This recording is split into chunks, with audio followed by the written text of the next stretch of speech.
Kinnikuman Day. Every Friday 29th marks the celebration of the Kinnikuman series, and today I bring you a review of Kinnikuman Nisei, aka Kinnikuman II, or better known as Ultimate Muscle. Originally made in 1998, the series eventually received an anime in 2002 and made its way to America that same year. But what is Ultimate Muscle? The series centers on superhero wrestling, where various supermen known as Chojin are being trained to become the next generation of heroes, who are simply titled as the New Generation. Many characters of this series are from different ethnics and various species, ranging from aliens, animals, humans, cyborgs, robots, toilets, skyscrapers, and even a fucking banana. Most story arcs are centered on tournaments where the New Generation would constantly battle the villains of the series, being from the organization known as the Demon Making Plant, aka the DMP. But in much later chapters, new enemies being the Devil Choji will make their reappearance along with some familiar faces. However, not many people are aware that Ultimate Muscle is a sequel to the legendary series Muscle Man, aka Kinnikuman. The original story stars the legends in their younger days as they battle various Devil Chojin such as the Seven Devil Knight, Sunshine, Ashura Man, Akuma Shogun, Neptune Man, Big the Budo, Kinnikuman Super Phoenix, and much more. Kinnikuman originally debuted as a superhero parody of Ultraman, but gradually changed into the wrestling series that is known today. The appeal of Part 1 are the original Muscle League members who are each manly and badass, while enduring many battles filled with testosterone, blood, violence, death, and manly tears. Sadly, very little of the anime has been subtitled, forcing people to read the completed manga. I already reviewed the Kinnikuman series, so click at the link in the description box. Part 2 takes place 28 years after the original Kinnikuman, giving birth to Kinnikuman's son, Kinnikuman aka Kid Muscle. During this time, the Devil Chojin have resurfaced and managed to defeat the Muscle League due to their elderly age. To battle against this new tyranny, the Muscle League reopened the Hercules factory to train their sons and disciples to become the next generation of heroes. Ultimate Muscle still retains what made Kinnikuman great, such as the over-the-top character designs and the manly feels. But let me proceed with a step-by-step explanation where Ultimate Muscle fails and succeeds.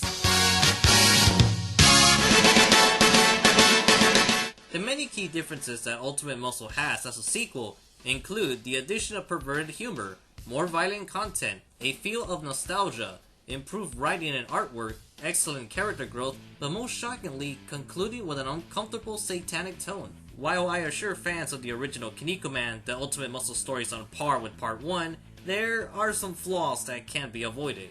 Part 1 had a roster of 9 main characters who each had their own share of screen time. Some characters such as Geronimo or Rikishi Man didn't stay as consistent members, but they still had some manly moments. Ultimate Muscle, on the other hand, is mostly focused on Kid Muscle, where the new generation is overall underwhelming in comparison to the original Muscle League. Out of all these characters, only 4 are important, being Kid Muscle, Terry the Kid, Seuchin, and Gazelle Man. But even these 3 are eventually reduced to minor characters in the story. The disciples of Rocken Jr. and Sunshine, being Jade and Checkmate, also join our main heroes, but they too are given little focus. Finally, there's Robin Mask's son, Kevin Mask, who doesn't play a significant role until midway through the story, being the Chojin Olympics resurrection. Furthermore, Kevin Mask debuts as a villain, then turning into an anti-hero, thus leaving Kid Muscle as our only prominent lead. However, in the anime, our main cast remains on screen mostly for exposition or for comedy scenes, but as the episodes progress, you will notice how they gradually become less important. Kid Muscle is very different from his father Kinnikuman, as Kid is actually strategic, but very cowardly. Not to mention, he's definitely more perverted and horny than his pops. According to the authors Yuta Tamago, they originally wanted Kinnikuman to be more perverted, but didn't find it suitable for a kid's comic, so they passed those traits instead to his son. There's a reason why Ultimate Muscle had a change in tone, as it was no longer printed in Shonen Jump. Back in the 80s, Kinnikuman was printed in Shonen Jump, a magazine aimed at boys ranging from elementary school to high school, but still contained plenty of violent battles. FYI, the recent game of J-Star's Victory Versus features characters from Shonen Jump, but for some reason don't have Kinnikuman in their roster. Anyways, Ultimate Muscle was instead printed in the Weekly Playboy. Yes, this series was not meant for the Fox Box, as the Weekly Playboy is exactly what you're thinking about.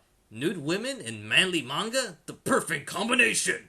Because of this, the sequel would feature more gruesome imagery for its adult audience, but would also include very lewd content such as Kid Muscle getting monster boners or going to topless bars at the age of 14.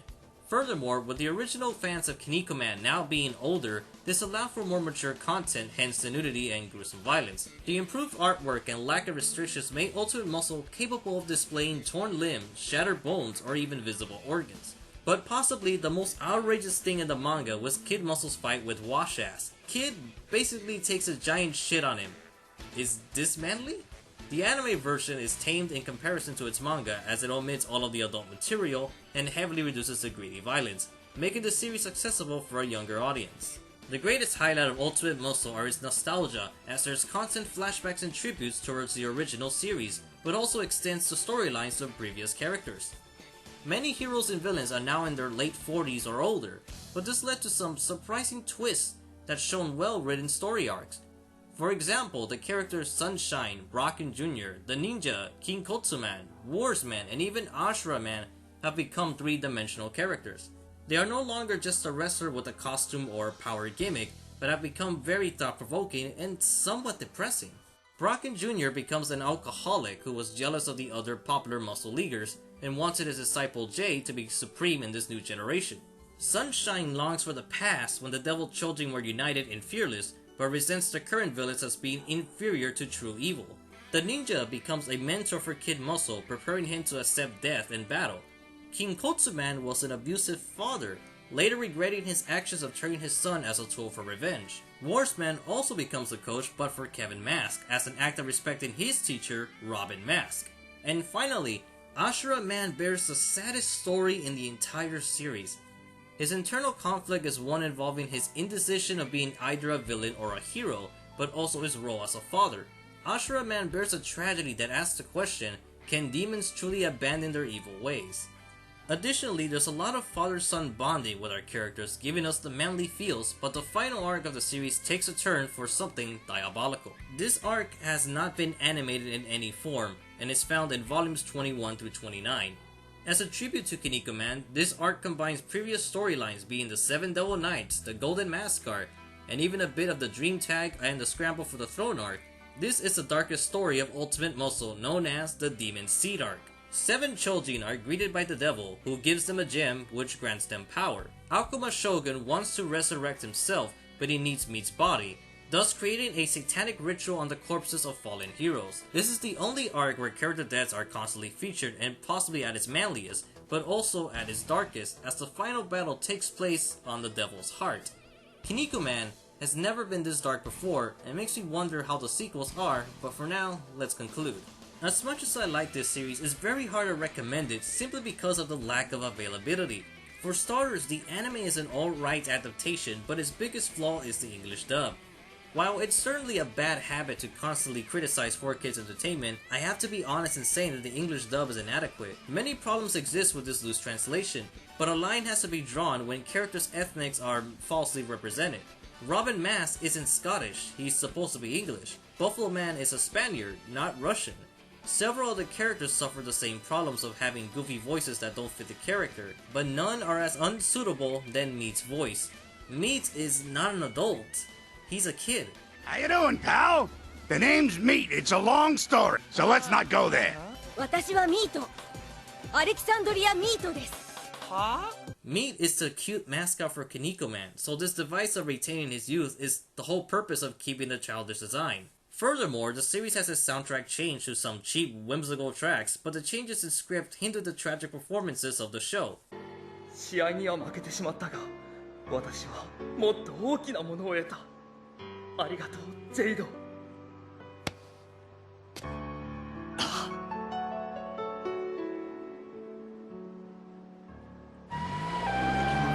The support you showed me allowed me to press on and at least lose with a little dignity. So, thank you, Jaeger.